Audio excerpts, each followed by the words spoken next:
Continuamos con las soluciones de la página 67, reactivo número 47. Una función es periódica si existe un número real positivo k, tal que f de x más k sea igual a f de x para toda x del dominio de f. El menor número real positivo k, si existe, es el periodo de f. Con base en la definición anterior, se puede afirmar que hay un espacio, es el periodo de la función f de x es igual al seno de x.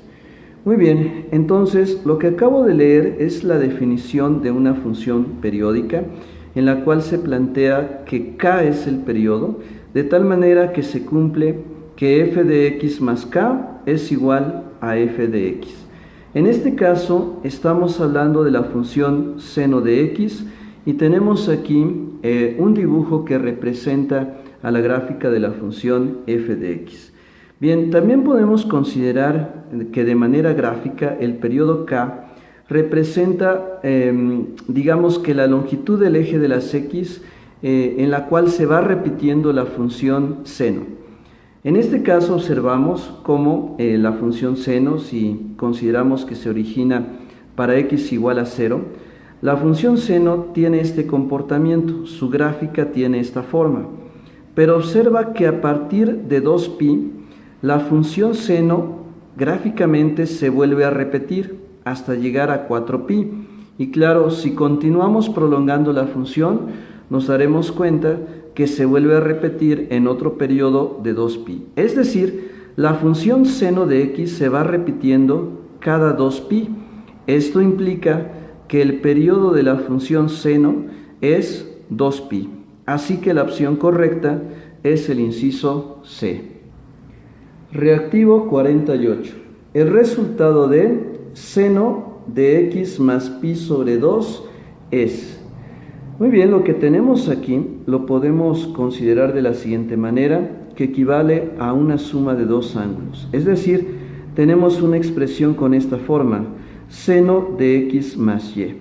Para ello también tenemos una identidad en donde el seno de x más y equivale al seno de x coseno de y más seno de y coseno de x. Bien, vamos a considerar aquí pues que la x la vamos a representar igual, pero en el caso de la y correspondería a pi sobre 2, según la comparación que tenemos aquí. Así que sustituyendo pi sobre 2, esto quedaría así. Seno de x sigue siendo igual, y luego va el coseno de y, pero quedamos que la y equivale a pi sobre 2. Más después es seno de y, en donde y es pi sobre 2, también lo sustituimos aquí, por el coseno de x, que se queda igual.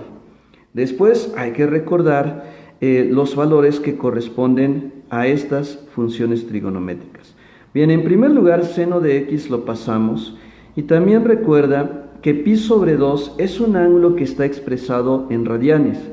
Si consideramos que pi equivale a 180 grados, al dividir 180 grados entre 2, se obtiene 90 grados. Entonces aquí se está solicitando el coseno de 90 grados. Y el coseno de 90 grados es 0. Entonces, coseno de pi sobre 2 equivale a 0. Más, siguiendo un razonamiento similar, en esta parte nos están pidiendo el seno de 90 grados. Entonces, el seno de 90 grados va a equivaler a 1. El coseno de x lo pasamos igual. Y en esta parte, seno de x por 0, pues da como resultado 0. Ahora, aquí, al multiplicar 1 por coseno de x, se obtiene coseno de x. Y bien, el 0 que tenemos aquí es como si no estuviera, el 0 no vale nada. Entonces, simplemente nos queda coseno de x. Entonces, la expresión que tenemos aquí de seno de x más pi sobre 2 equivale al coseno de x. La opción correcta es el inciso D. Soluciones de la página 68. Reactivo número 49. ¿Cuál es la representación gráfica de 1 sobre el coseno de teta? Bien, aquí también debemos de considerar una identidad trigonométrica, una identidad de recíprocos.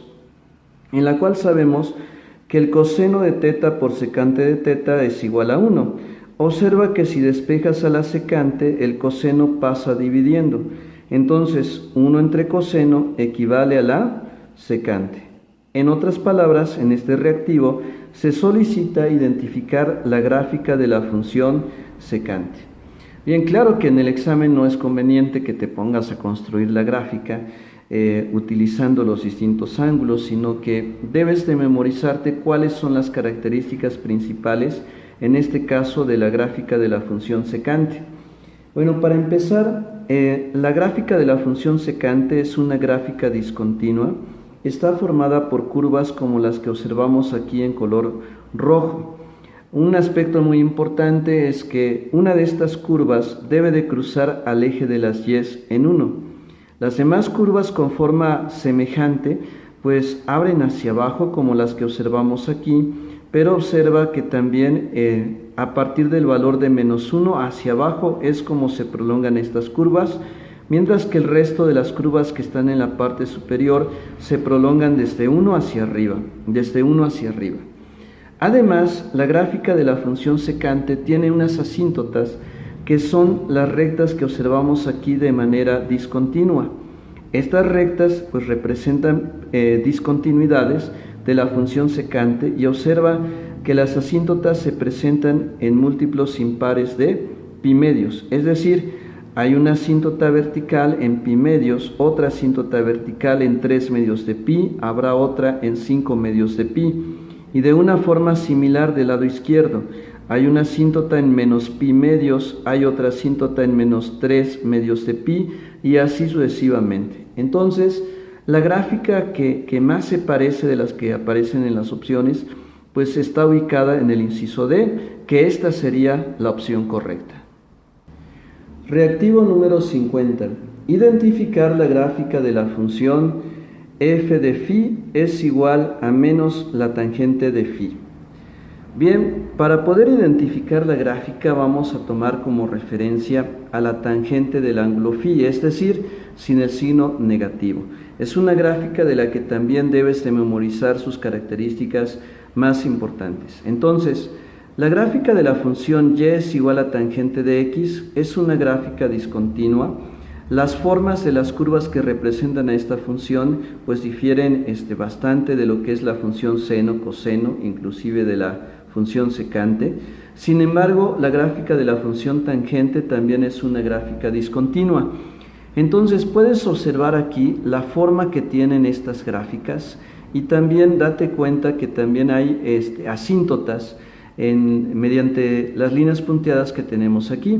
Entonces hay una asíntota vertical en pi medios, una en 3 medios de pi, también hay del lado negativo en menos pi medios, en menos 3 medios de pi. Ahora, si esta es la gráfica, digamos, común de solamente tangente de x, y en este caso estamos multiplicando esta función por un signo negativo, entonces, que tiene la forma menos tangente de x, ¿qué es lo que está pasando? Recuerda que cuando multiplicamos a una función como esta por un signo negativo, estamos obteniendo una reflexión con respecto al eje de las x. ¿A qué me refiero con esto? Si comparamos las dos gráficas, al multiplicar por el signo menos va a pasar esta situación. Es como si esta parte de la gráfica, al multiplicarla por -1, se reflejara con respecto al eje de las x y entonces quedara con una forma como esta. Entonces, lo mismo pasa con esta parte de la función. Si la multiplicamos por -1, se refleja, o imagínate doblándola hacia arriba, y quedaría de esta forma. Lo mismo con el resto de las curvas. Si esta parte la multiplicamos por -1, ahora quedaría hacia arriba, tal y como se observa aquí. Si esta la multiplicamos por -1, ahora queda reflejada hacia abajo, tal y como la observamos aquí. Entonces, lo único que pasa al agregar este signo menos antes de la tangente es que estas curvas se reflejan, obteniéndose una gráfica como esta. Por lo tanto, la opción correcta es el inciso B.